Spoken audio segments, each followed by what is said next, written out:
Esses aqui são os últimos soldados vivos do exército imperial japonês que lutaram durante a Segunda Guerra Mundial. E eles têm um aviso para os jovens japoneses de hoje em dia. Esse aqui é o senhor, como é o nome dele mesmo? É o senhor Kushi Kyozumi, e esteve lá lutando na Segunda Guerra Mundial.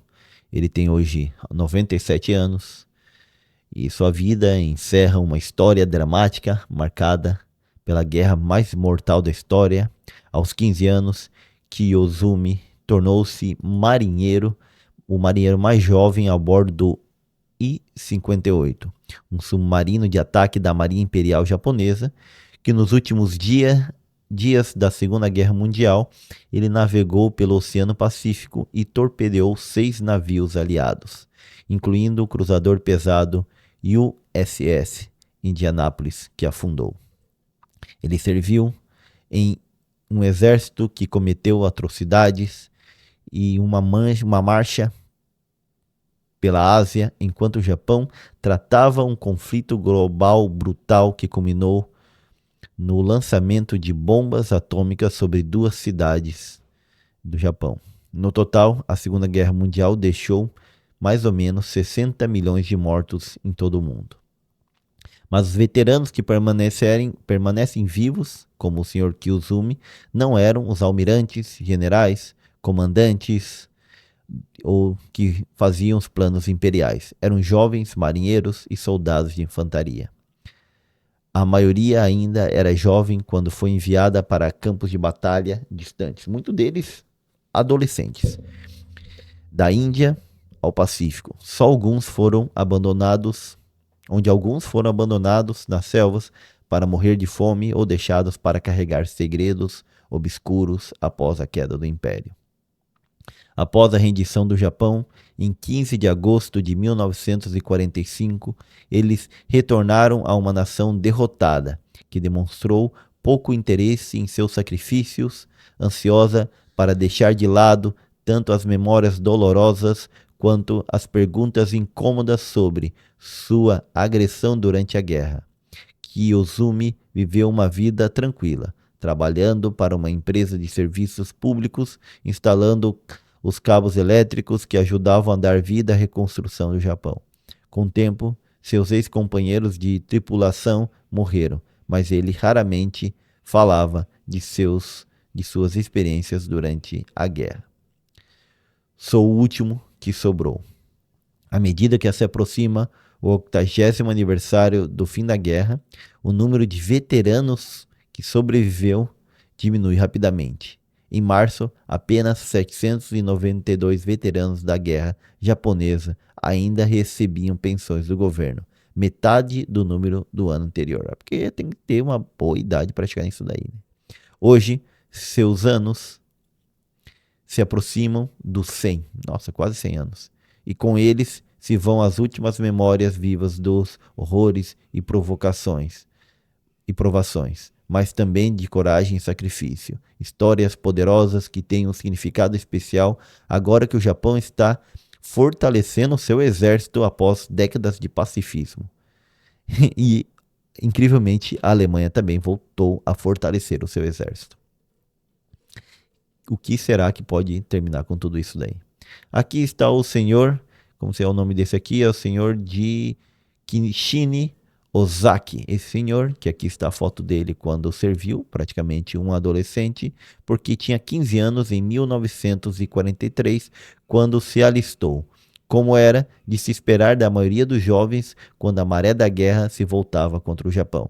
Disseram-lhe que era uma causa justificável. Menos da metade do seu treinamento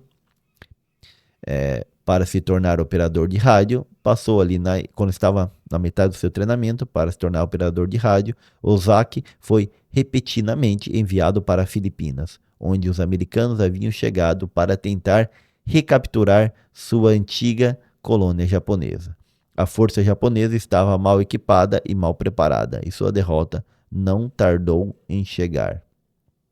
Os sobreviventes, com a moral baixa, fugiram para a selva, onde vagaram por meses. Ozaki observou enquanto aqueles ao seu redor sucumbiam aos ataques de guerrilheiros filipinos ou à fome. Enquanto sobreviviam com folhas e colheitas roubadas, viu soldados comendo o que parecia ser o cadáver dos seus companheiros mortos. Um ato de pleno canibalismo por sobrevivência.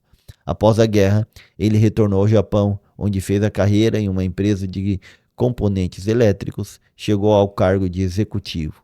Por meio século, ele não falou sobre a guerra. Quando percebeu que poucas pessoas sabiam que o que os seus companheiros mortos haviam sofrido, aí foi quando ele quebrou o silêncio.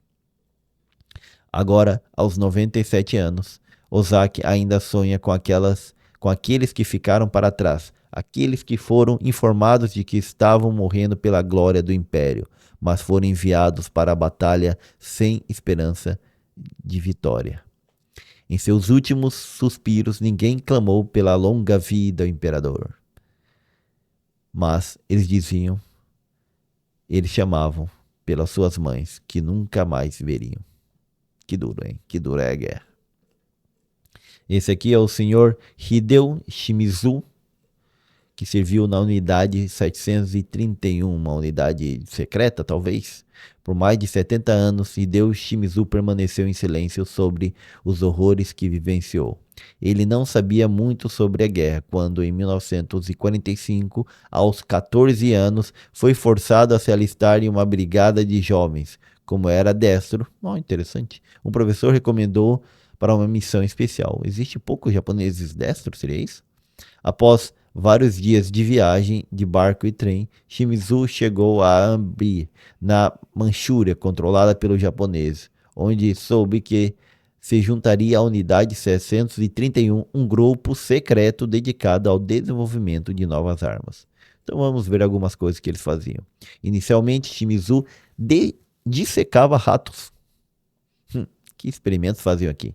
Depois foi levado para ver os experimentos reais da unidade.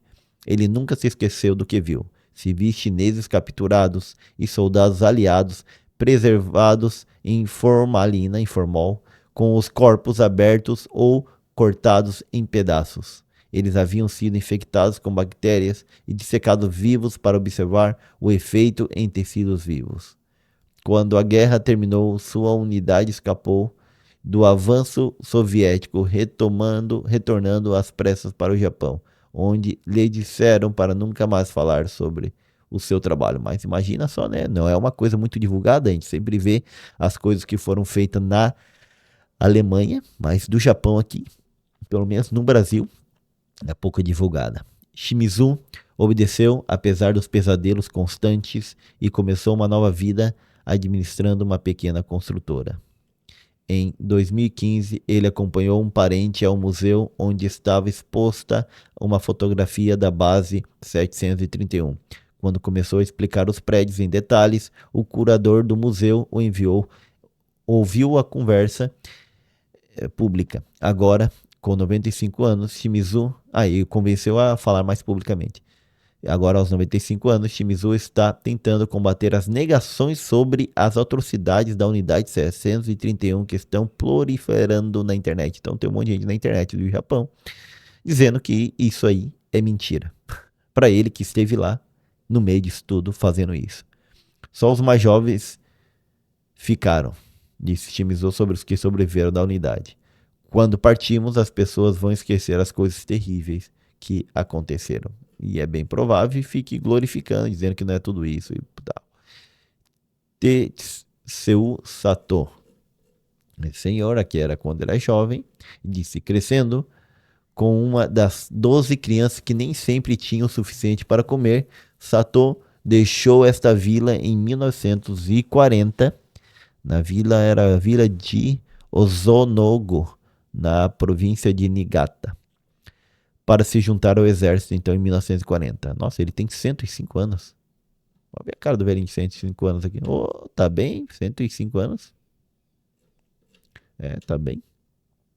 Então, para se juntar ao exército, ele acabou na Birmânia, ocupada pelos japoneses, que hoje se chama Mianmar, justamente quando o Japão planejava uma defesa contra a cidade de Ifao.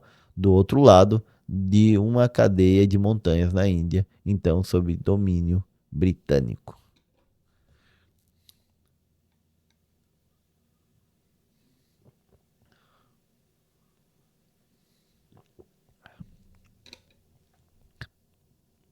Proclamando que o espírito de luta de seus soldados prevaleceria, os generais japoneses os enviaram sem armas adequadas ou linhas de suprimentos, ordenando-lhes que nunca recuassem. A princípio, os soldados inimigos pareciam estar fugindo, mas era uma armadilha. Quando foram cercados pelos britânicos, Sato só conseguiu escapar porque seu comandante desobedeceu às ordens e recuou. No entanto, muitos morreram de fome e doenças enquanto fugiam de volta para a Birmânia. Eles desperdiçaram nossas vidas como se fossem pedaços de papel. Nunca morram pelo imperador ou pela pátria. Alguém realmente que se desilusionou, que viu que muitas guerras são feitas para beneficiar um pequeno grupo em troca da vida de um monte de pessoas. Esse aqui seria o senhor Tadanori Suzuki. Senhor Tadanori Suzuki. Se alistou na Marinha Imperial aos 14 anos. Ele logo se arrependeu de ter se alistado ao ver que os oficiais espancavam regularmente os novos recrutas. É aquela coisa que teve no Brasil, né? Revolta da Chibata, que tinha por costume punir dando chicotada nos marinheiros. No Japão ainda continuava existindo isso na Segunda Guerra Mundial. As surras só cessaram quando ele foi enviado para a ilha tropical de Sulawesi, hoje na Indonésia, que os japoneses haviam capturado dos holandeses. Lá, ele treinou em um pequeno torpedeiro, passou semanas sonolento no calor e comeu bastante bananas pela primeira vez. A calmaria terminou quando um contratorpedeiro americano foi avistado. Seu navio foi um dos 8 enviados para interceptá-lo. Enquanto acelerava em direção à embarcação inimiga cinzenta, Suzuki ouviu o bam-bam dos seus canhões. Ao puxar uma alavanca para lançar um torpedo, viu uma coluna de fogo subindo do navio americano. Atingimos, gritou ele. Porém, 3 dos navios japoneses não retornaram. Também foram afundados durante essa operação. Sem combustível e nem munição, seu esquadrão nunca mais partiu, ou seja, voltaram para onde estavam e ficaram por lá. Ele foi capturado no fim da guerra e levou 6 meses para voltar para casa. Quando bateu a porta, sua mãe desabou a chorar. Achei que você estivesse morto. Aqui então está o Suzuki, que se tornou carpinteiro depois da guerra. E depois de aposentar do seu trabalho como carpinteiro, ele começou a dar palestras em escolas primárias perto de sua casa em Tóquio, alertando aos alunos de que não há romance na guerra. Eu digo às gerações mais jovens, há muito tempo fizemos algo muito estúpido. Ele que tem agora 96 anos. Não entrem em guerra. Fiquem em casa com seus pais e familiares. E aqui está o senhor Masao Go, que também lutou nessa guerra, sua foto de quando era jovem. Em um dia ensolarado de abril, Masao Go, de 97 anos agora, estava em um templo budista perto de sua casa de Yokohama para testemunhar a colocação de uma pedra com uma caligrafia gravada em sua superfície. Taiwan, nossa pátria. Japão, nossa pátria-mãe. Go nasceu em Taiwan, uma colônia japonesa. Seus pais o enviaram para estudar em Tóquio, então devia ser de uma família que tinha dinheiro, onde aprendeu a ser um cidadão orgulhoso do Império Japonês. Em 1944, alistou-se no exército imperial, ansioso para lutar por uma causa que havia adotado como sua. Aquele engrandecimento japonês, tudo isso aí. Treinado como operador de rádio de bombardeiros, ele foi designado para uma base aérea na Coreia, ocupada pelo Japão. Sua unidade recebeu ordens de preparar um ataque final contra as forças americanas em Okinawa, mas o Japão se rendeu antes de que a ordem chegasse. Após ser capturado por soldados soviéticos, ele foi enviado para um campo de prisioneiros de guerra no Cazaquistão.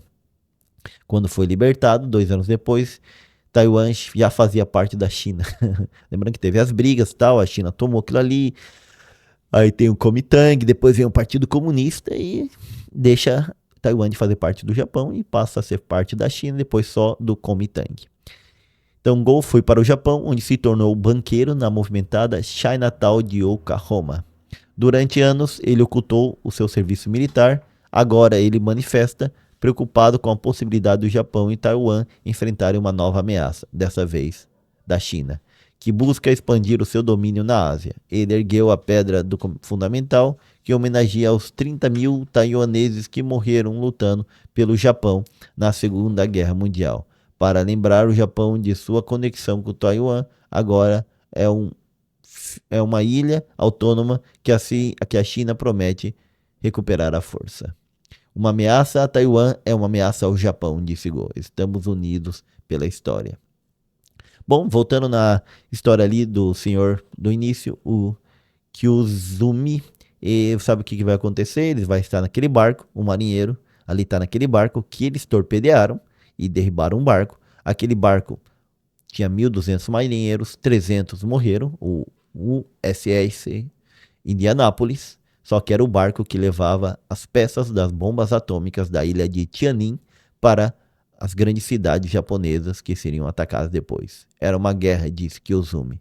Matamos centenas deles, mas eles tinham acabado de lançar a bomba atômica, que destruiu 2 cidades japonesas. Embora Kyuzumi tenha trocado cartas com sobrevivente de guerra americano, ele se sente esquecido. Sua esposa morreu há 3 décadas, seu melhor amigo do I-58 morreu em 2020 e ninguém em sua cidade lhe pergunta sobre a guerra. Os jovens não sabem o que estamos passando. Eles estão mais interessados em seus celulares. Fora na propaganda forte de que temos que restaurar a potência do Japão, esse Japão glorioso, imperial, que não deu muito certo. Então, a mensagem aqui dos senhores é: fiquem com suas famílias, não vão para casa, não lutem pela pátria e não lutem pelo imperador. Interessante. Não tem que lutar?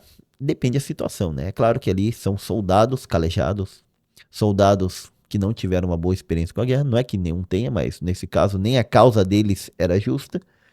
E eles tinham feito uma invasão em toda a Ásia. Lembrando que a guerra no Japão não começa em 1939, começa em 1933, quando eles invadem Coreia, a Manchúria e a China. Então a guerra no Japão já vinha desde antes, porque o Japão imperial decidiu expandir-se atrás de matérias-primas.